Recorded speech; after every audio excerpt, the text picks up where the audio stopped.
just really quick, okay, this is one of the skill stations we're going to talk about. This will be the skill station for drags, carries, and conversions.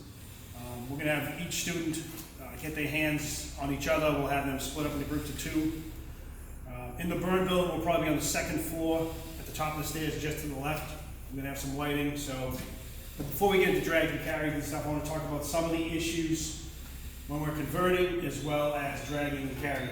All right, so we know with the MSA we're in the 45-minute ball. It's a lot bigger. So when I have him on the ground, he's not going to technically be on his back. He's either going to be on one side or the other. Okay, not that that's a bad thing, but the profile changes a little bit. Okay, some of the stuff that he used to get caught up when we had Scott, some of the stuff that we used to get caught on is now not an issue because we're more on our side now. If we were in the 30-minute bottle, he might still be a little bit more on his back, but with this 45-minute bottle, he's either on one side or the other now. Another thing I want to talk about too, John here, Delano, he's a younger guy. All he knows is buckling his waist. It seems to be not as much an issue as nowadays as it used to be. Guys that are definitely wearing their waist strap more and more. But with this gold gear that we wear, or some of the new gear that we have out there, big bulky pockets, which is great for sticking stuff in, but it creates almost a nice spot to wear that belt above your hips. So if you're wearing the belt above your hips, you're above the pockets, okay? If you're wearing it too loose, you gotta make up that extra space with those big bulky pockets. Keep that in mind too. If he's on the ground, this could easily kind of roll up and you kind of get confused and you can't find the belt, you're actually reaching under his coat. So we try to enforce, wear the SCBA the way it's supposed to be worn, above the hips, okay? So that kind of gives us a mental note of where to go to, all right? His SCBA is lined up perfectly. He's got some give in the shoulders. He's carrying most of the weight on his waist. His buckle's right in front, all right? Anytime you get confused, I know right now in perfect conditions, I can see everything, but if it was dark and he was on the ground, and you gotta find different parts of his pack to orient yourself on the down member, focus on metal, okay? Whether it's you find the bottle, you trace the bottle down to the back, slide your hands around front, all right? When I say focus on metal, I mean metal tabs, the bottle for orientation, most importantly, the metal buckle, okay? The buckles on the MSA, I'm not gonna lie to you, they look and appear similar to what we have with Scott, but they're a little different, okay? If you don't mind, I'm buckling it for me. All right. Now we have, because this is a dual purpose buckle here now, it's almost like, if you want to focus in on that, it's now like it's a key, all right? With the Scott, in the old MSAs, it used to be completely across there. Now it has an opening, it's like a key. No big deal, except when I go to connect this, his waist, I might get the key part of the buckle to make it a false sense of security that I buckled his waist. See what I'm saying there? That could happen, all right?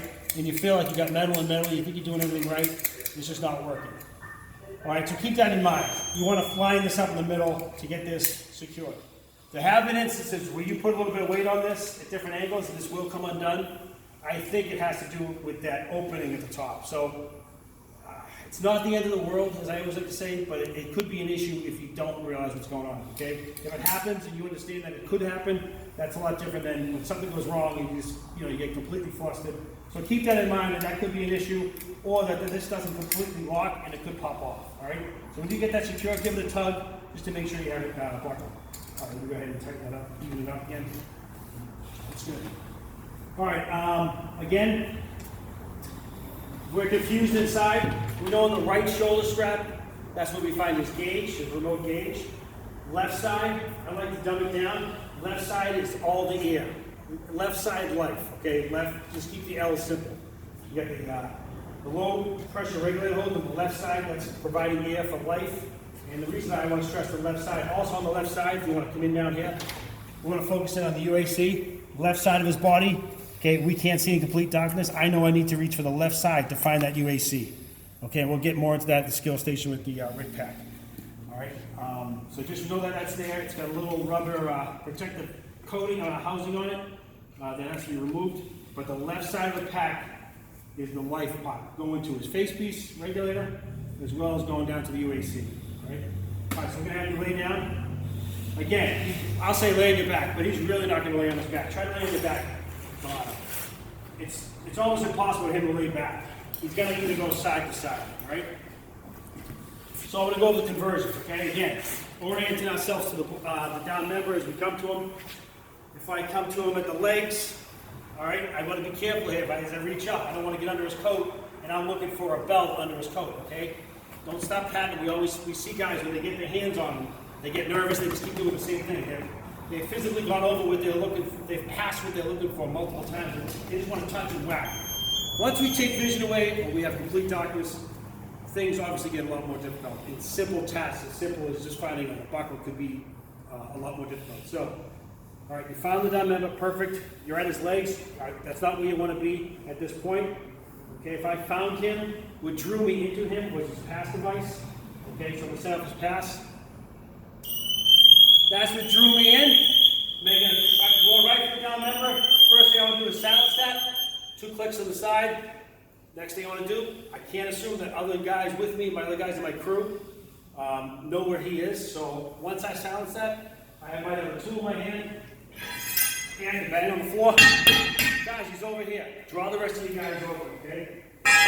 Once that's silenced, okay, that's the situation. We have a down member, okay?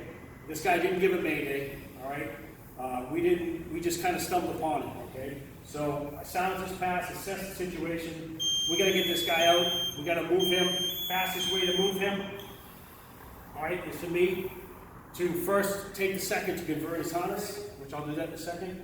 And second would be to move him towards the exit, okay? Ideally, his head, we want his head towards the exit.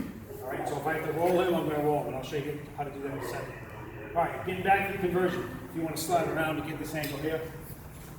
You can see clearly right here, I got access to one of the tabs and the buckle, okay? But the other tab is buried. If he was on that side, I'd have access to one tab and the other tab would be buried, okay? With the MSA, we have the added comfort of that swivel hip. Okay, that's good. But if someone wears that way up high and we go to convert, it can still be done, but we need all that strap that we can. So we want to completely loosen both of these tabs all the way. All right, so we silence the pass, we slide down, metal, I'm finding that buckle. Okay, I'm going to reach down, I got the buckle in hand, I'm not going to undo the buckle, okay? If I undo this buckle now, not only do I lose an end, I might actually grab the wrong end, and then I'm trying to connect strap to metal. It ain't gonna happen, okay? So don't unbuckle until the last possible minute. I'll show you that now, right? So we're gonna hook up his waist. Let's see. Okay, I found his buckle. All right, again, I don't wanna do it just yet. I'm gonna slide my hands up to the tab, completely play it out. Now the other tab is buried underneath his hip here, all right? So it's going to take some momentum to override the size of that bottle, okay? All right, we're talking about getting the guy out, so you don't have to be tender. If you got to be rough with him, you got to be rough, all right? If you had to help, have one guy grab this side of his body, you guys work together to roll him over. But if I'm by myself and my other crews are doing different things, and they're still trying to get to me, I'm not going to wait around. I'm going to get this done while they're still coming. Okay, I'm going to find that. I'm just going to pull him up on his bottle and back over if I can. I never let go of the strap. Okay, from this point, I'm going to completely loosen it up. Now I have a plate out all the way. Before I get his leg up in the air, on my way down to the lower part of his body, I'm not going to waste any time. I'm going to give this a tug. All right, I just pulled this pack down a few inches. Maybe that's enough to get that on my first try, the conversion. So anytime you go down low, just pull it, okay? Now I'm going to get his leg up. Okay, so now here, I'm on this side. All right, I'm kind of blindly doing this because I'm assuming I can't see. There's no right or wrong way. If you want to get between his legs and you have your flashlight on, if I get his leg up, maybe my flashlight catches the buckle itself. Doesn't really matter. The point is, get one leg in the air before you convert, okay? Before you unbuckle. If I get a leg, this may not be good enough. This may not be good enough. I might have to get low and drive even more forward, okay? So I buckle it. Once I'm in position, I'm going to reach under. Feels like I got it. Metal on metal. Again, I want to find the middle of that tab. This is where it's a little different with MSA. I'm going to, once I get it in place, I'm going to strap it in here, buckle it in. I purposely wore my brand new fat gloves. Buckled in, once I hit that snap, he's converted, okay? He's converted. Now he's one unit. All right, now it's time to move him.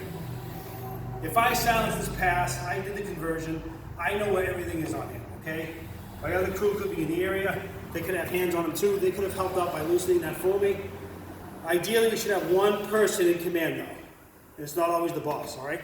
What we want to do is if I want to take him that way, I'm in command, I'm going to have the 2 words. Ready, drag. Ready, lift. Ready, push. All right? You get that ready, there's a little pause. That pause is for you. The guy who's helping you out with the legs, or one of the guys could also grab one of these grab bars. We just want one person in command. That ready, pause is for those other guys to say, hold up, I'm not set. Okay? If I had to spin him, we want to stay away from, hey, I'm going to spin him 90 degrees, or I'm going to go to my left. When we start saying left and right in the dark, it gets confusing, okay? So keep it simple. If I want to spin this guy, me at the head, because I have commands. If I actually want to go that way, if that's the way out, I'm just going to start pulling him the way I want him to go. The other guys will follow suit, okay? But let's say I want to go this way. Guys, we're dragging. Ready? Drag. Ready? Drag. Hold up. We got stairs. We got stairs or any kind of lift. You want to sit them up, okay? Now you're going to have each guy on a leg, one guy on one leg, and it's going to be small movements. You have to clear, sorry, push forward, buddy. You have to clear the bottom of this ball. If you're going up steps, remember the bottom of this ball is going to get caught on everything, all right? Keep it simple, all right?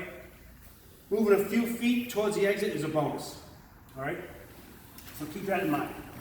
All right, I won't try to get them all over the place, but so you're going to have each student try this.